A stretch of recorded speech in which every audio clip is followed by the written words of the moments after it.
And now, live from the Christian Bible Baptist Church studio, your favorite noontime show, The Baptist Lunch, hosted by Pastor Gil Lorena.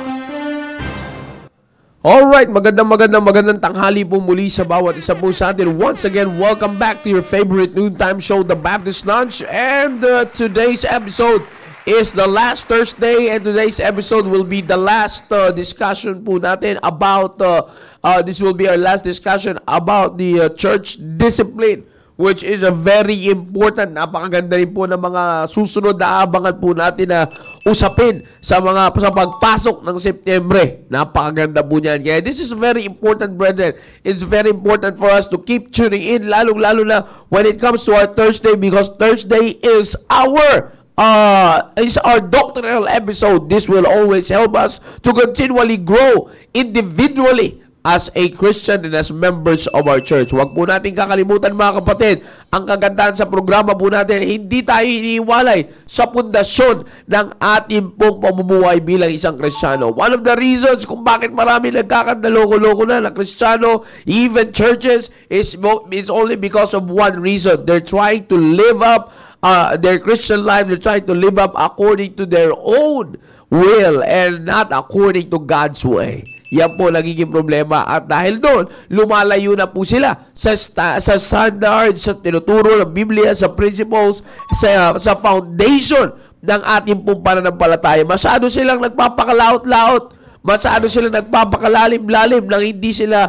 konektado pa rin doon sa ating pundasyon. Walang masamang mag-advance as long as you know na ikaw ay konektado pa rin saan? Sa foundation ng iyong pananampalataya. Kaya North, South, East, and West Corner, magandang tanghali muli sa inyo lahat. Keep tuning in on your favorite noontime show, even to our viewers nationwide and worldwide. And also to our CSI family, magandang tanghali po sa inyo lahat. And as I said, babalik na po tayo at muli natin sasariwain lahat kung kakayanin po natin ang ating pong mga topic na napaloob sa pag-uusap natin about church discipline. Once again, let's read our main text on this Thursday episode. Basahin po natin ang 2 Timothy chapter 3 verse number 16. All scripture is given by inspiration of God and is profitable for doctrine, for reproof, for correction, or instruction in righteousness, that the man of God may be what? Sabi ng Bible, may be perfect, truly furnished unto all good works. Napakaganda po ng talata po na yan. Mga kapatid, nais ko pong ipaalala sa bawat isa po sa atin. Alright?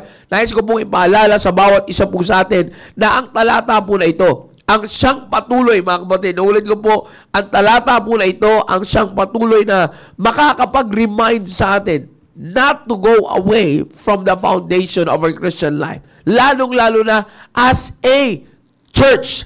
You see, lalong-lalo na as a church, it is a very important, as members of the church, napaka-importante po ng bagay po na ito. Hindi po tayo pwedeng lumayo sa sinasabi po ng Biblia. Makikita po natin dito that the Apostle Paul emphasizes to his son in the faith, Timothy, alright, a preacher, he emphasizes to him kung gaano kahalaga ang salita ng Diyos.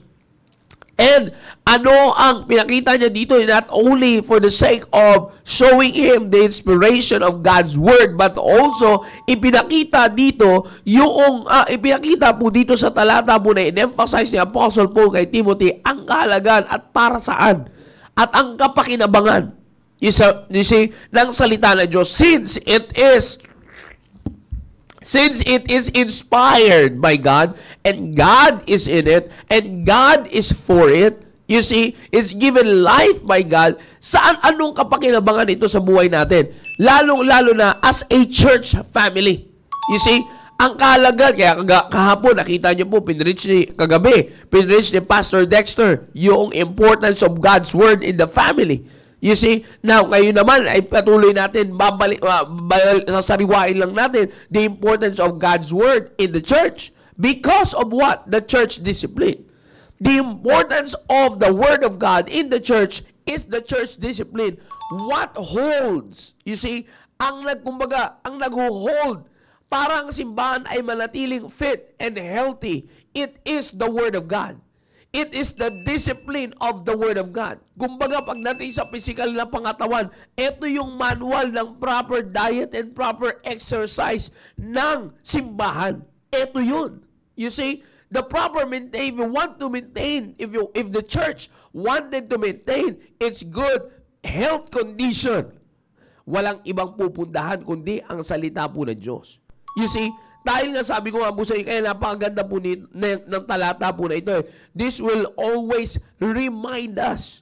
You see, kaya kung titingnan nyo po mga kapatid, kung sa pastor nga, si Timothy as a young pastor, in-emphasize niya dito that ang kapakinabangan ng salita ng Diyos, ang kasaganaan ng salita ng Diyos sa kanyang buhay. You see, bilang isang pastor, pinakita niya dito sa verse number 16 at sa verse number 17 naman, yung resulta sa kanya. That the man of God may be what? Truly furnished unto all good works. In-emphasize ko po sa inyo dati yan. Ginamit ko pa itong table as the illustration.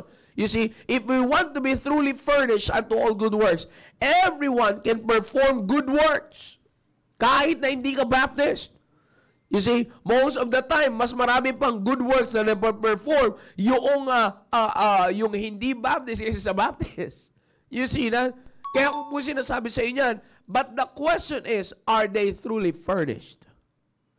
You see, marami pa pwedeng magsabi na gumagawa sila ng, marami pwedeng makapagsabi na kaya kong gumawa ng mesa, but ang tanong, kaya mo bang mag-fully furnished? Yung gawa mo ba can be truly furnished? Maraming pwedeng magsabi na kaya kong gumawa ng good works. What if the Lord will test it by fire? You see that? Kaya mo kaya makikita kaya yung kagandahan ng iyong ginawa? Makikita kaya yung pag-furnishing ng iyong ginawa? You see, most of the time, ganyan po nangyayari. Kaya ko nga po sinasabi sa inyo yan. Because we are talking about church discipline. Kung gusto natin manatili as a church, an individual church member, to be fit and healthy, you see, ang kailangan po natin to be in a good health condition, you see, kung gusto po natin manatili dyan as a member of the church, we have to make it sure na maliwanag sa atin at laging nasa isipan natin yung tinatawag na church discipline. Church discipline will keep us fit and healthy. You see that? Bakit? Because makikita po natin dito sa verse number 16 na nagpapatunay na sinabi ko po ito sa inyo last time, ulitin ko lang. Saan dito natin makikita yung pagpapatunay that the Word of God can help us to stay fit. The church discipline nasan dito yung discipline to help us stay fit and healthy. Maliwanag po. Sabi po ng Biblia dyan, makikita nyo, by the way, makikita po natin dito sa verse number 16, itutuloy ko po muna itong passage po na ito. Ang sabi po dito is that the scripture is given in by inspiration of God and is profitable for what? For doctrine. Ito na po, for reproof and for correction. You see, for reproof and for correction. Yan pong napaka-importante po niyan, mga kapatid. And then, yung for instruction in righteousness. You see, if you're going to define the word discipline, ang ibig mo sabihin yan is the education. You see, it is the instruction. You see, pag pinag-uusapan na po natin dito yung cultivation and improvement ng morals, yan. Yan po ang tinatawag nating discipline. You see, kaya ko po yan sinasabi sa bawat isa po sa atin, it's because of the reason na kailangan natin improvement nga pinag-uusapan natin, improvement of your morals. Because the main goal here is to be truly furnished unto all good works. You see that? Kaya nga po, kung titingnan po natin mga kapatid, you see, kung titingnan po natin, dito, pagdating as far as the discipline is correct, is concerned, makikita natin dyan, what's the purpose of discipline? It is for correction. You see, it is to correct. You see that? Even the chastisement is for the correction. Kaya nga sabi ng Bible, whom the Lord loveth, He correcteth. You see that? Kaya nga, by going to that passage, makikita po natin mga kapatid, that the purpose of the church discipline not only to help us to be truly furnished on our Christian life as members of the church, but church discipline is always there to put us in the right condition or to keep us, panatilihin tayo sa tama at maayos nating kalagayan at tama nating kalalagyan. You see that? Sabi ko nga po sa inyo, para manatili ka, parang sa physical, ano po yan parang sa physical health po natin yan. Kung gusto mo manatiling fit, you see, and healthy, kailangan siguraduhin mo na meron kang disiplina. Pag wala kang disiplina, you will never achieve to be fit and healthy. Kung hindi ka sakitin, kung hindi ka sakitin, malnourished, marami yan. Manood kayo ng IP. You see, ng impormasyong pangkalusugan po natin. You see, so kung makikita nyo dito mga kapatid, napaka-importante ng disiplina. As a church, lalong-lalo na, tandaan nyo, ang goal ng Panginoon Jesucristo ay ano? To present to Himself a glorious church, not having spot or wrinkle, or any such thing that should be blemish. You see, maliwanag po yung goal ng Panginoon Jesucristo in the book of Ephesians. You see, so para makip niya ang church in a good physical or in a good condition, in a good spiritual, healthy condition.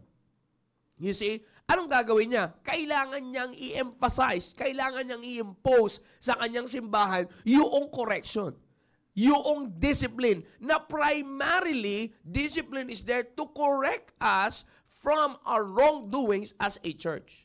Pero alam niyo po, alam naman natin what's the reality behind everything. Sa panahon po natin ngayon, ano po yung nakikita po natin mga kapatid? Kinakagalitan na ng mga members ngayon. Baliktad na ngayon ang dating ng church discipline sa maraming members ngayon. It seems like, pambihira naman, para naman tayong pinipersonal dito. Laging personal naman yata ito. Mga kapatid, tandaan niyo po, lalong-lalo na if you're a part of our church, we all know for a fact, brethren, na sa daming ministry, sa daming gawain na meron tayo, you see, wala nang panahon si pastor para mamersonal. Pangalawa, kung personal in a worldly aspect. But in a biblical aspect ng pamimersonal, magpasalamat tayo na pinipersonal tayo ng Diyos. Nakuha niyo po ba yung konsepto? You see, minsan pagka yung tao trip niyong mag-correct sa inyo, salamat brad, pinaalalahanan mo ako. Kasi true pa kayo. Pero pag yung kasalanan mo, binira sa pulpito, grabe naman yun. Para naman akong, parang namimersonal naman na yata tayo dito sa simbahan na to. Oh, bakit ganun na nagiging attitude natin? Ba't biglang naging ganun yung attitude mo? Pag Diyos ang namersonal, of course, dadaanin niya sa pulpito. Anong gusto natin na mersonal? Yung mga humihimas-himas sa likod ninyo. Brad, alam mo ba, Brad? Huwag mo pagpatuloy ang ganyan kasi baka ganito, baka ganyan. Uy, salamat, Brad. Buti ka pa ganyan sa simbahan. Talagang ipupulpito ka pa. Saan kayo dadaan ng Diyos? Kundi sa tao ng Diyos. Napakasimple pong intindihin yan, mga kapatid. Pag tayo ay gustong disiplinahin ng Diyos, ididisiplinahin niya tayo first. Saan magsisimula yan? The man of God. As a church, the man of God. And then the next is the assigned, sabi nga nating mahal na pastor, leaders of God, spiritual leaders of God para sa inyo. Para sa atin. You see that, mga kapatid? Saan idadaan ng Diyos yun? Sa tama niyang pagdaraanan. Pag tayo ay didisiplinahin ng Diyos. You see, ang inahanap po kasi natin is not actually a discipline but a sympathy. You see, yun ang kadalasan na hinahanap po natin. Okay, sabi ko nga po sa inyo, most of the time, sabi ko nga, ang konting viewers natin, itong panahon na ito. Bakit? Alam natin kasi dito, pag pinag-usapan ng doktrina, alam natin, yari na naman tayo dito. O, diba? Yeah, then talk to me, brethren. Mag-usap tayo. Nandiyan tayo sa comment, nandiyan kayo sa comment section sa inyo na nalulod ngayon ng 76,000 viewers. You see? O sa 76 viewers natin, listen carefully. Ilagay nyo sa isipan nyo to. Para saan ang church discipline? Walang pasok ngayon, if I'm not mistaken. You see, walang pasok ngayon. Kaya Team Focus, hinahanap ko kayo dito. Mga team focus leaders, manood kayo. And make sure that your members are watching. Lahat. Manood po tayo dito lahat. You see? Now, kaya ko sinasabi ito mga kapatid, ganyan ang nangyayari. Iba ang dating sa atin ng church discipline. Na supposedly, church discipline is for what? To correct us. Bakit tayo kinokorek ng church discipline? Para mapanatili tayo in a good physical condition. Or good spiritual, a good, healthy spiritual condition. You see? Para mapanatili tayo sa bagay na yun. Because from day to day, brethren, day to day, sinisira ng dyablo ang ating spiritual health. Tinatapunan niya tayo ng junk food. Tinatapunan niya lagi ng lason yung spiritual health natin. Para ano? Para masira. You see, tayo ay dumating sa pagkakataon na nandito tayo sa isang maayos na simbahan na kung saan tayo binilang ng Diyos. You see, but yet hindi maayos, kumbaga, sakitin kang Kristiyano. You see that? Kaya ako sinasabi sa inyo yan, because this is very important. Sabi ko nga po sa inyo mga kapatid anong purpose? Balik tayo palagi, anong purpose ng church discipline? Anong pinaka-purpose ng church discipline? The main purpose of church discipline, okay, is to correct us. To keep us in a good spiritual condition. You see, tanggalin mo ang discipline. Pagdating sa katawan, tanggalin mo ang disiplina. Makita nyo, maraming obese, maraming malnourished. You see, again, sabi ko, nadidiscuss yan sa IP, dinadaanan ko lang ngayon as illustration. Maraming lalabas na sakit-sakit sa inyo ngayon. Marami. And alam naman natin na pag nagkasakit na kayo, wala na kayong kapakinabangan. You see that? Eksaktong ayaw mangyari na Diyos sa inyo yun. Kaya nga, inaayos tayo at inilalagay tayo sa maayos na kondisyon. You see that? Ano ngayon ang nangyayari po sa atin? Minsan, inaayawan naman natin. Minsan, parang napaka-strong naman kasi ng church. Yung church discipline naman kasi natin sa church yan, nakakasakit. Abay, ano nga asahan mo sa disiplina? You see, makikita natin from the book of Proverbs kung paano tinuturo ang pagdidisiplina sa mga bata. Kailangan ng the rod of correction. Huwag ihiwalay ang pamalo sa puwitan ng bata. You see na? Kaya ko sinasabi yan sa inyo mga kapatid. Kung hinahanap natin correction, ay yung pahimas-himas sa likod natin. Okay lang yan, Brad. Ganyan talaga. Tao lang naman tayo nagkakamali. Bounce back ka na lang. Bumalik ka na lang. Bumawi ka na lang kay Lord. Hindi po disiplina yon. Pangungunsinti yon. You see na? Hindi po disiplina yon. Whom the Lord loveth, He chasteneth. You see? At sino mang amang nagmamahal sa kanyang anak, chasteneth him what? Betimes. You see? Bakit? Para saan yun? Para makita ng mga anak kung saan sila gustong ipanatili ng kanilang ama. The same thing din sa atin. Yan ang pinakailagay po natin sa isipan natin. Walang malalim dito. I'm trying to emphasize to you the importance of church discipline in our lives. And of course, pag pumunta tayo, kadalasan ginagamit is the book of Matthew. The book of Matthew is already the procedure of the discipline. Pero ang binibigay ko po sa inyo ngayon, yung dapat na mindset natin pagdating sa church discipline. You see na? Kapag pumupunta tayo sa simbahan at hindi na natin nararamdaman ang disiplina niyan Diyos sa buhay po natin, magsiyasa tayo kung anak ka ba talaga. You see, maliwanag po yan. Actually, nababanggit po yan sa Biblia na sino yung hindi na pinapakailaman? Bastards. Maliwanag po yung maliwanag po yung sinasabi po ng Biblia sa bagay po na yan.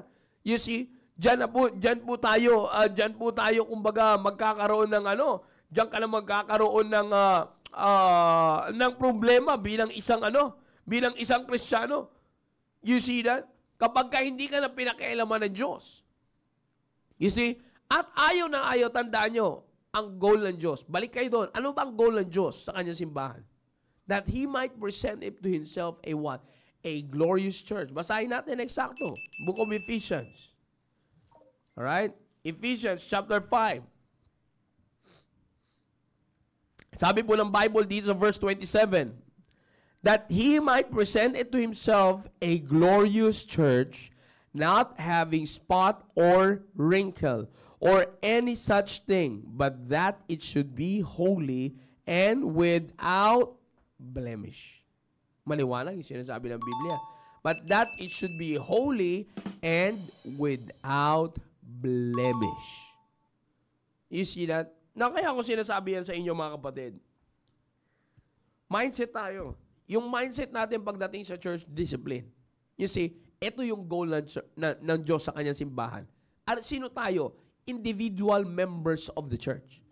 Now, as far as individual members of the church, ayaw ng dyablo ito eh. Kaya nga nagpalabas siya ng maraming simbahan eh. Para ano? Para magulo niya ang simbahan ng Panginoong Jesucristo. Para matakpan ang katotohanan sa totoong iglesia ni Kristo. You see, papalabas siya ibang maraming simbahan. You see that? Maliban dyan, ano bang gagawin niya? Plus the worldly things. Anong gagawin niya doon? Aatakin niya individually. In general, yung church, papalabas siya ng maraming simbahan para matakpan ito.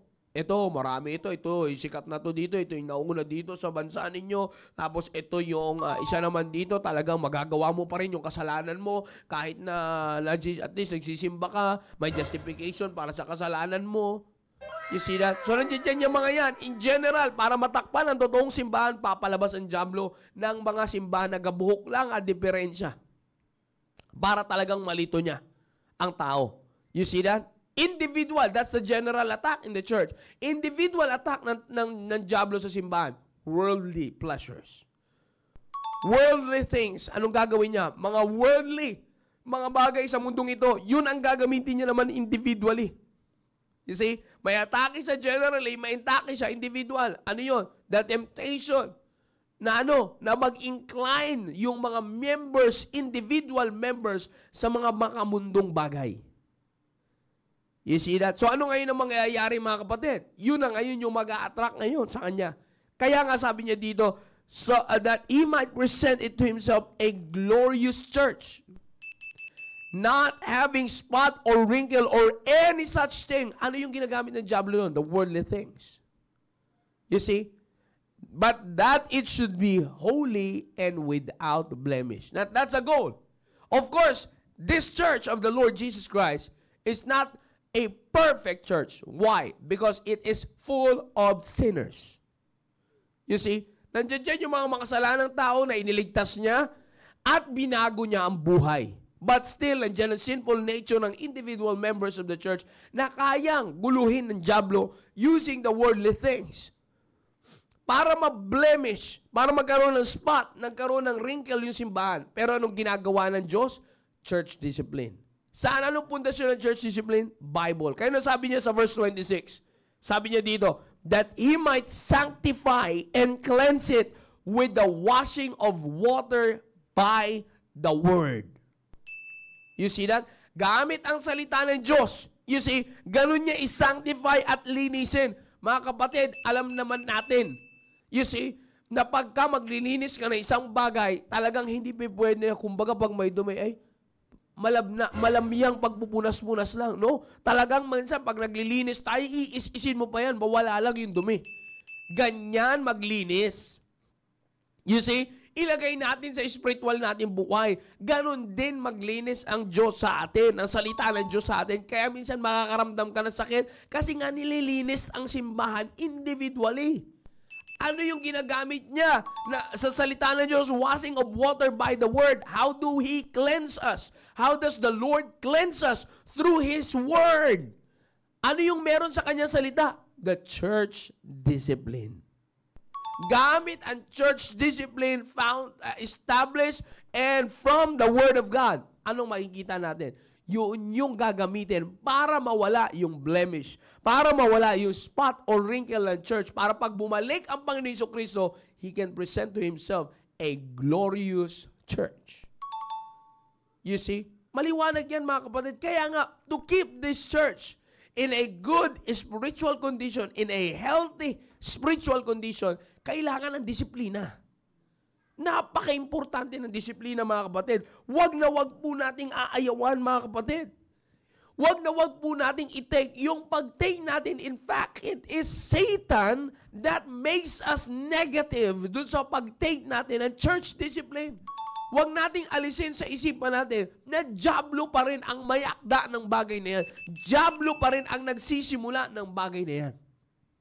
You see that? Kaya ko po sinasabi yan sa bawat isa po sa atin, para patuloy na maging malinaw. Again, inuulit ko, maging malinaw sa bawat isa sa atin. Alright? Yung church discipline, ang purpose ng church discipline, at saan tayo dadalhin ng church discipline. You see that? Again, na mindset ay yung gustong mangyari ni Diyos sa kanyang simbahan. And then, ang purpose ng church discipline is to keep us in a healthy spiritual condition. Para lang sa ganun, saan tayo ngayon dadalhin ng church discipline? So that we might live our life according to God's perspective perfectly. Oops, sabi ng Biblia, hindi imposible mangyari yan. Sabi ng Biblia, so that saan tayo dadalhin yan? That we can be truly furnished unto all good works. You see, dadalhin tayo niya sa isang buhay, mga kapatid, ng pamuhay natin bilang isang Kristiyano na kung saan maturing. You see, growing. You see, it talks about, sabi ko nga sa inyo, as far as the discipline is concerned, ito'y may kinalaman sa improvement of our morals. You see that? That's very clear. Wala pong mahirap intindihin mo dito sa pinag-uusapan natin yan. Pag gusto natin pag-usapan yung improvement and the cultivation and improvement of our morals, we are talking about discipline. Discipline is the key for the church to maintain its healthy spiritual condition. You see, as individual members of the church, kung titingnan po natin, mga kapatid, as individual members of the church, makikita natin sa bawat isa po sa atin ang katotohanan, mapatatay, mapananay, mapaanak. You see, hindi na to pananagutan as a family. No, pananagutan natin lagi sa Diyos to individually. You see, we have the responsibility to grow maturely individually. You see, bilang mga tatay, pag tinama ka ba ng Diyos, kamusta ka? Pag dinisiplina tayo ng Diyos, kamusta tayo?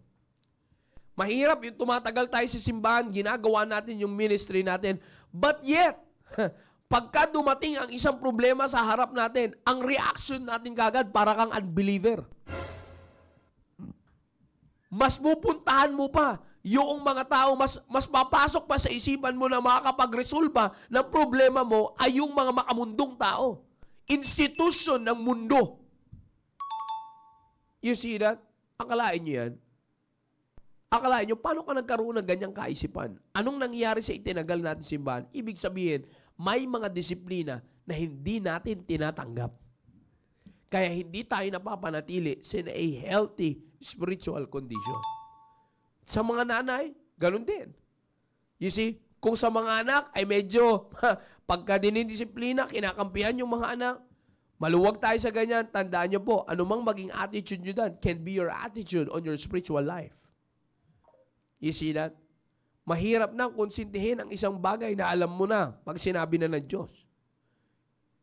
Pag sinabi na ng Diyos na hindi yan, hindi yan. Pag sinabi na ng Diyos na mali yan, mali yan. You see that? Now, ganun din, para sa mga young people, para sa mga anak. You see that? You have to grow maturely as well. Hindi yung team prep ka na para ka pang isip bata. You see that? Oh. Kaya nga sinasabi ko po sa inyo, mga kapatid, the main goal here is, ang pagdadalhan sa atin ng church discipline is for us to be truly furnished unto all good works. Tandaan nyo po, again, inuulit ko sa inyo, mga kapatid, marami ng mga simbahan ngayon ang pinapalabas ang dyablo that they can perform sa mata ng tao much better good works than what we are doing. Unang-una, may pera sila. Pangalawa, may position sila. Kaya kaya nilang dayain ang tao. But the question is are those things, are those good works that they are doing right now, is it truly furnished? That's a simple question. It's truly furnished. Tingnan nyo, bigyan ko kayo ng magandang ilustrasyon para sa bagay po na yan. Bigyan ko kayo ng napakagandang ilustrasyon. Yung mga politiko. I'm not trying to attack them, but we all know the reality. Kailan kasi sila mas maraming good works? Ika nga, pag malapit na yung eleksyon. Kahit na maayos yung daan, bubungkalin para lang may pakita sa tao na may aayusin. Di ba? Napakasimple yan. Walang ang ayos-ayos yung daan. Bigla kang makakita pag malapit na eleksyon. May problema pala itong daan na to. You see that?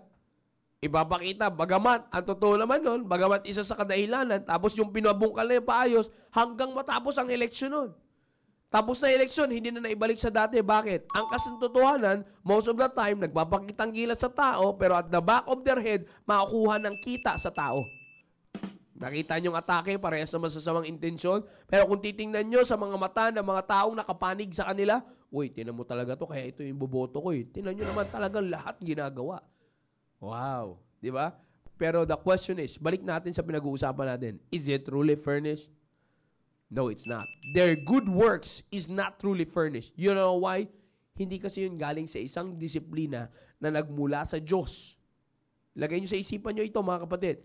Hindi kasi sila nadidisiplina ng disiplina na nagmumula sa Diyos. Kaya nga ano nangyayari, mga kapatid? They can never maintain this kind of good, healthy, spiritual condition.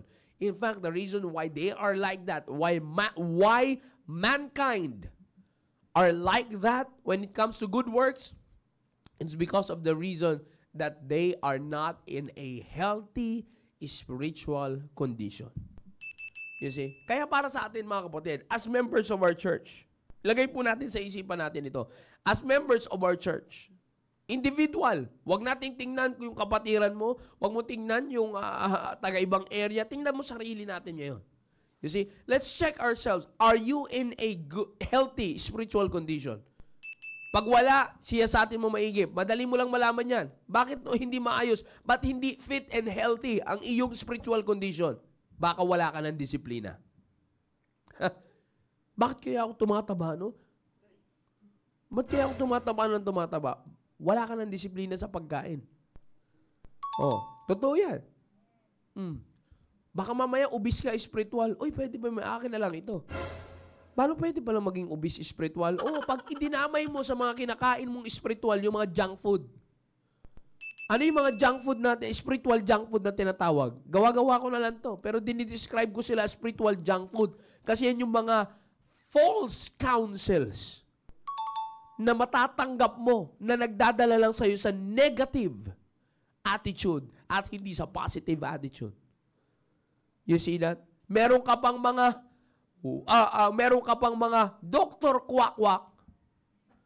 Anong doktor kwak-kwak mo? Yung mga false counselors na inaakala mong makakatulong sa paglago mo spiritual. You see that? Sino? Anong description nun, sir? Para malaman natin. Siyempre, madali lang yun. Yung hindi nila may ayos yung kanilang sarili sa pastor, sa simbahan, and then magpipretend sa social media that they're doing good. Beware. Mag-iingat ka, kapatid. Baka mahatak ka at mahipo ka ni Dr. Kwak-Kwak.